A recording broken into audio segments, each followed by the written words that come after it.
Tom Jeffries as Mem Kirby, the ghostess with the mostess. Robert Sterling as George Kirby, that most sportive spirit. And Leo G. Carroll, host to said ghosts, as Topper.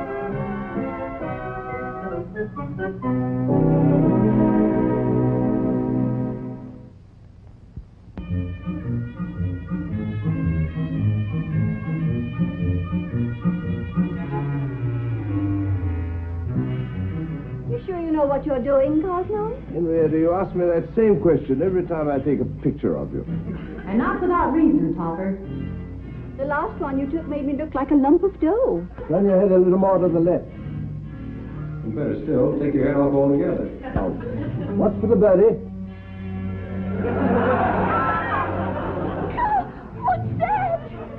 What's that? That's an eagle, dear. National bird of our country. I know, but where did it come from? Oh, under the hood. Producing it suddenly is guaranteed to give the customer a look of pleasant surprise. It's no use, George. The man's got more excuses than Alibi Ike. Stop that. I didn't do it. They went on by themselves. You haven't got half enough light. Must have been a short circuit. Now, hold still a minute. This will give the picture a little variety. Excuse me, ma'am. Well, that ought to make a nice action shot. There wasn't enough light anyway. What time would you like dinner? As soon as we finish here, Katie. Very...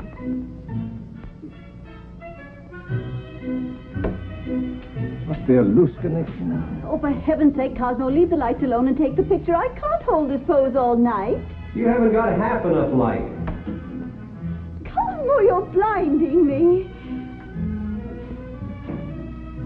The fuse!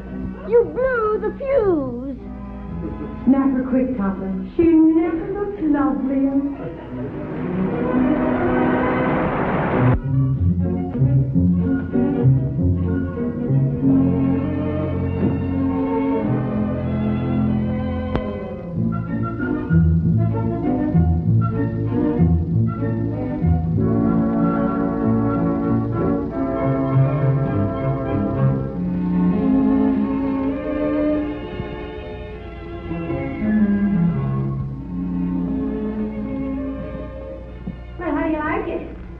Fabulous.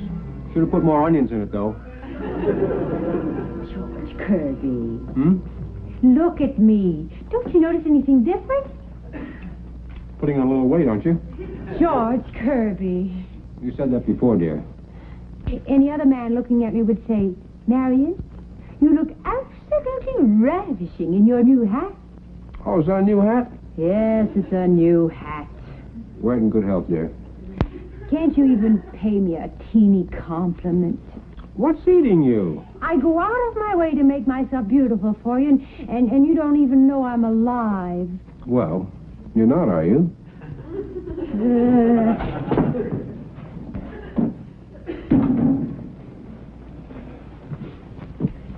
Topper, darling, thank heavens you're home. What's wrong now? Oh, it's George. He's insufferable. He's insulting, he's boorish, he's unmannerly, and he's unbearable. Lovers quarrel? He doesn't even know the meaning of the word love. I loathe him. I despise him. Topper, darling, on your way to the bank in the morning, would you return this to the millinery shop for me? It's right on your way. But Marion... Well, all you have to do is put it back in the window. They probably won't even know it was missing.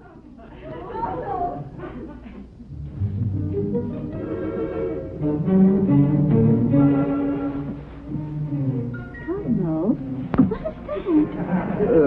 A box. I could have sworn it was floating. For me? Yes, dear, it was floating for you. Oh, I love a surprise. Oh, Cosmo, it's beautiful. I never knew you had such good taste in millinery. You know, on her it looks good. Oh, I'm going to show it to Katie. Thank you, darling. Topper, I want my hat back. Get my hat back from Henrietta. You asked me to take it back to the shop. Well, I changed my mind. I want that hat. Now, honey, don't make any trouble with it. He's already given it to her as a present. And why can't you be like him? You never bring me presents. Why can't you give me a hat? Here. Oh, that's my hat. It'll look better on Marion. Oh, I don't want your old second-hand presents. Oh, now do please stop this childish nonsense. Here, where are you going with my hat? I'm going out to show it to Katie. What?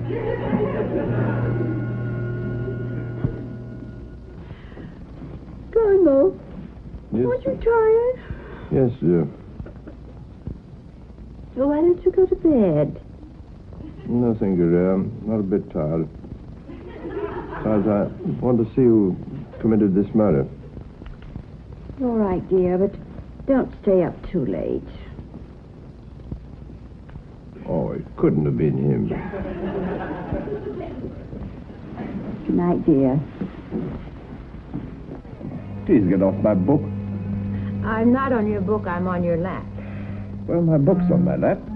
Topper, darling, don't argue. I'm unhappy. What's the matter? Have you been squabbling with George again? Topper, he doesn't understand me. Well, why don't you go and explain yourself to him? Let me finish my book. I know what I'm going to say. It sounds shocking, but... Well, I'm thinking of leaving George. Not thinking of leaving him here, I trust. I don't think you realize how serious this is. What would I do? Well, let's have no more of this nonsense. George is her husband, for better or worse, for richer or poorer. Until death do you part. Oh, I know all that, but... What did you say? I didn't say anything. You're doing all the talking. Until death do us part. Topper, George and I... Come on, Neil. Stop wobbling like that, will you? Oh, but darling, the difference in our ages means absolutely nothing. That is, darling. But Topper. What? Well, I never would have expected it of you. Well, now look here, Man George, of your age. Reading those trashy 10-cent mystery novels. What do you think of our lush hound? Not only kills a bottle of cognac, but tries to play the Undertaker, too. I caught him burying the bottle. Hey, Marion, this dog's going to have a monstrous thirst after all this cognac. Wind up a batch of martinis so he can sort of taper off. You and your intoxicated friend can attend to your own affairs, Mr. Kirby. Do we know this woman? No? Well, then you go over and kiss your Uncle Topper, and I'll mix a batch of martinis. Please take this beast away. Marion, call him off. It's Mr. Kirby's dog, not mine. Hey. What is all this Mr. Kirby business, honey? You will please address me by my maiden name, Miss Cook. Miss Cook. Marion, what's come over you? Until death do us part. Don't you see, Topper? George and I aren't married anymore. What, not? This is ridiculous. Why, not in the least. And I'll thank you to move out of our room. My room. Oh, don't thank me. Thank you. What do you mean? So, we're no longer married. Now, just a moment, you two. No. Splendid. In fact, bully. Just answer me one thing. Who gets custody of the dog? He's yours. As a matter of fact, I don't care if I never see either one of you again. Oh, that's fine. I know somebody who will be delighted to take us in. A cute little red-headed ghost. Met her in the movies one night. Oh, you two timing. I've always suspected you. Just a minute. If you so much as look at another ghost, I'll... Oh, gee, it's wonderful to be single again. So many opportunities, no more excuses. Oh! My book. George, come back here.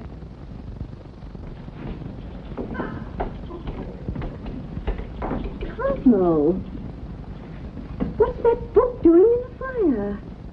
It's burning. Yes, but why are you burning it? I've just finished it.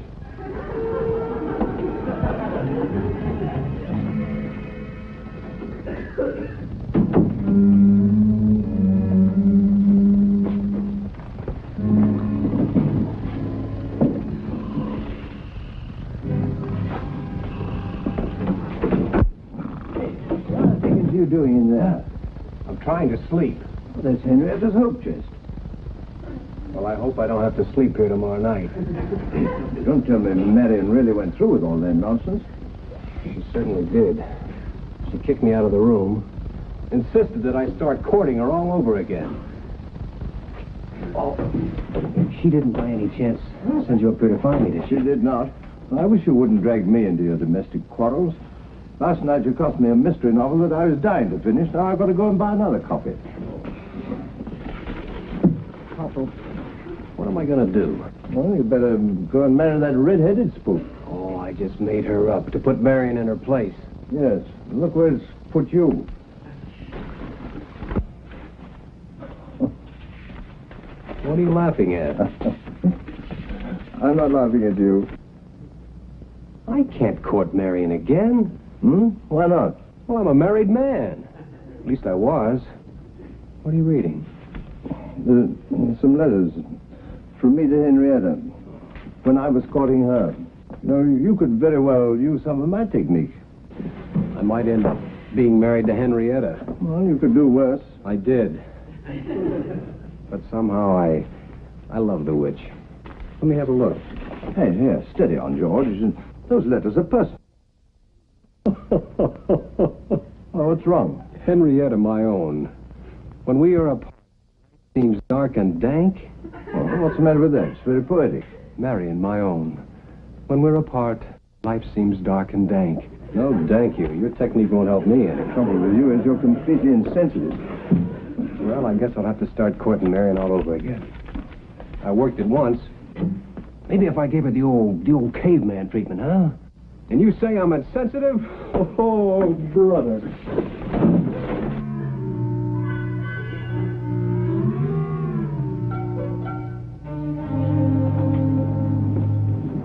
Cosmo, where did that book come from? The usual place, dear, a drugstore. You burned it. This is another copy. You mean to say you bought a second copy? Yes, I want to see how it came again. Well, I must say you're not very economical. And you're not very observing either. Cosmo? Don't you notice anything different? Putting on weight, aren't you? Cosmo Topper. Yes, dear? It's the new hat you gave me for a present. Oh, well, wear it in good health, dear. Cosmo Topper, can't you take your nose out of that book long enough to pay me a tiny compliment? What did you say, Henrietta?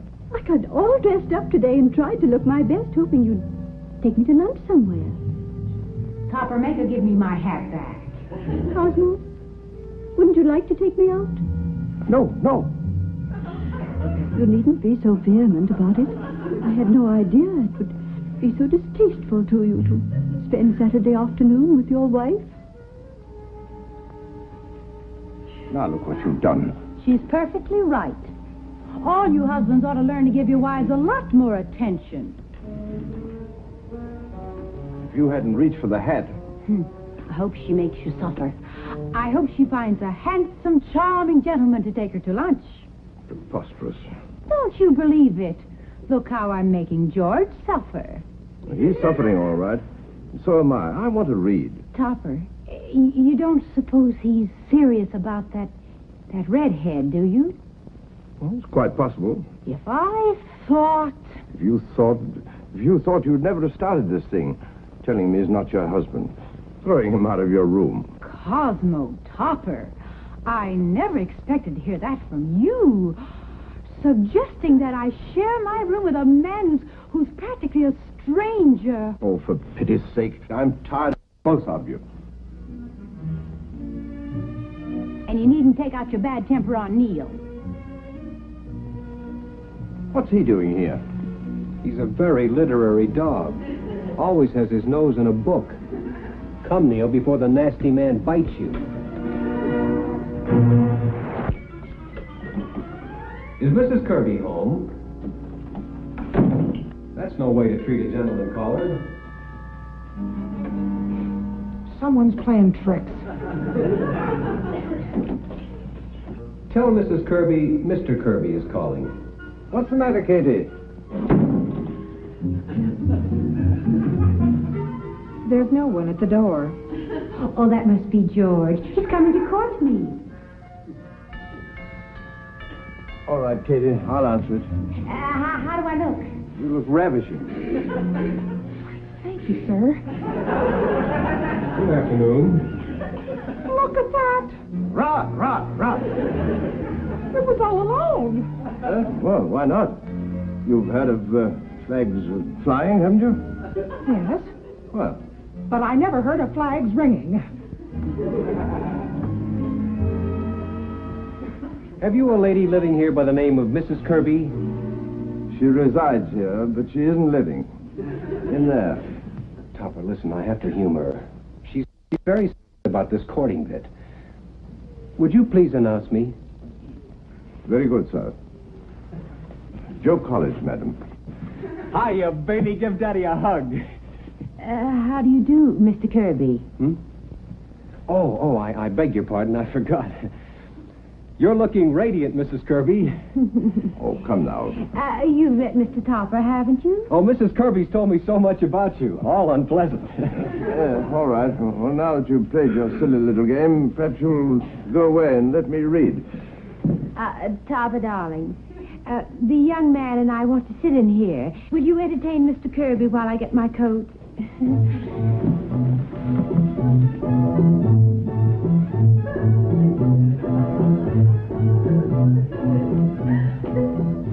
Hey, what are you up to? This is the middle of the day. George, what the deuce are you up to now? Oh, you don't have to bother entertaining me.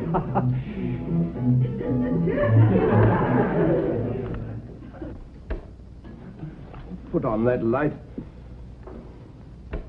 What's the matter? Did you lose something? Yes, my temper. Topper, mustn't throw books at dogs. Neil, come back here. Neil, my book. Where's Topper? When I see a dog about a book.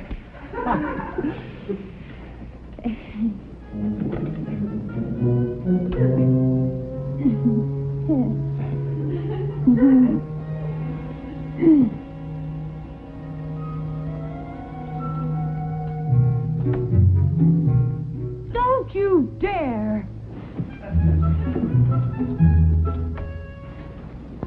What did I do? Neil dropped my book in the incinerator. Where's Marion? Marion, where are you? If that's no one again, they're going to get a piece of my mind. Where's Mr. Topper? Why, he's... Is that you, dear? Oh, you got company. That'll be all, Kitty. Yes, ma'am. Well, Cosmo, I hope you're satisfied. I always have been. Why? What's wrong? Well, it's this way, Mr. Topper. I will explain to my husband. Cosmo, where did you get this hat? At a shop there. At a hat shop. I passed the shop, and they accused me of taking this from the window, of shoplifting. They didn't bring charges, just asked me to collect the money. $46.50. Oh, bargain. So you admit you took it? Well, I can explain everything, dear. Here you are, officer. And a little something extra for your trouble. Thanks. I'm sorry, lady.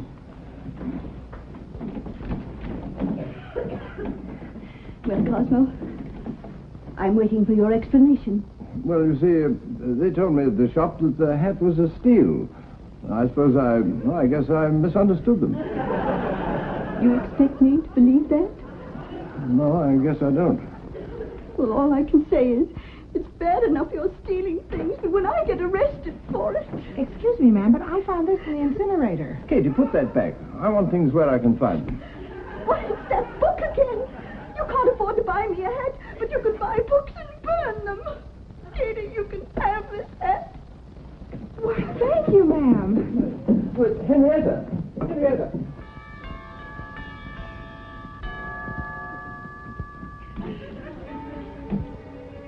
Ah, cut that out.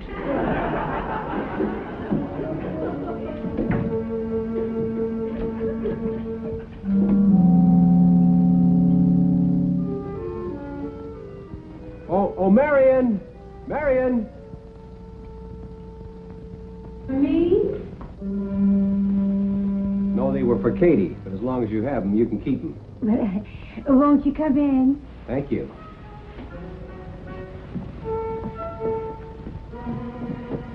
Marion, don't you think I've been courting you long enough now? Well, now, let's see. You started this afternoon? Yes, I think so. Oh, lamb chop. But wait a minute, you haven't proposed yet. Oh, all right. Oh, all right.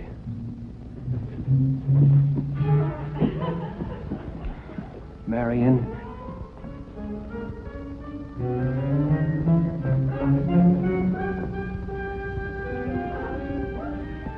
Leave that alone. Can't you see I'm proposing? Marion.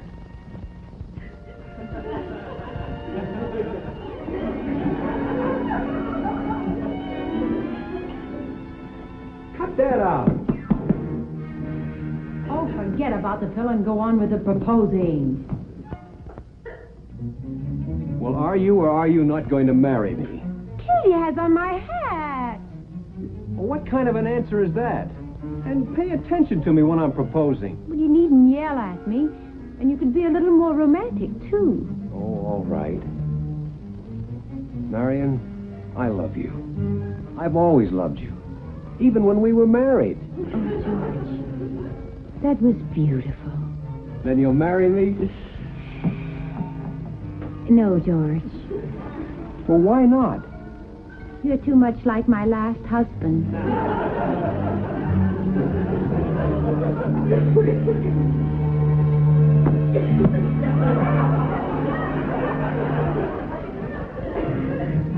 Okay, I'll fight back. Ask Mr. Topper if he'd care for some more coffee. Yes, sir.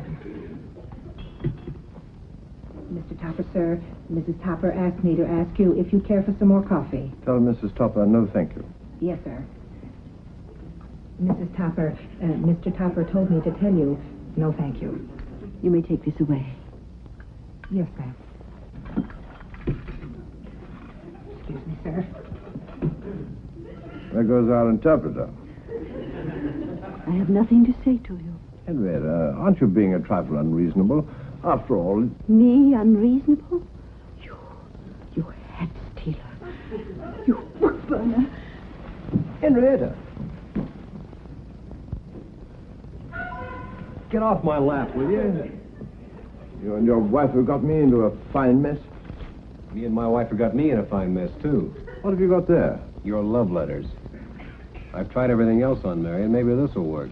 I thought you found them revolting. I do, but I'm desperate. Henrietta, correction. Marion, my own, when we're apart, life seems dark and dank.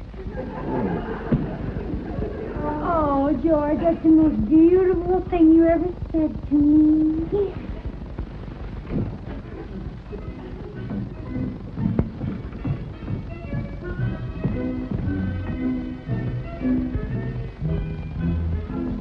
I forgot my sewing.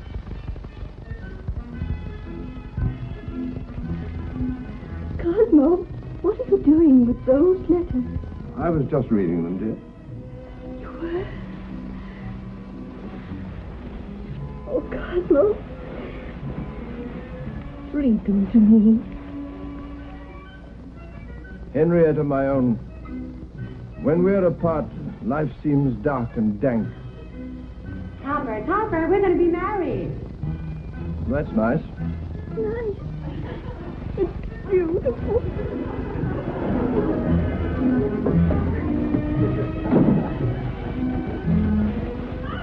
Cosmo, what are you doing? I'm feeding the birds, dear. They're hungry. But the shoes. Well, that's to keep away the cats from the birds. The picture I took of you last week. Oh. Cosmo, who is this? I repeat, Cosmo, who are these people? That's the man who developed them and his wife. They always put themselves in. It's a trademark.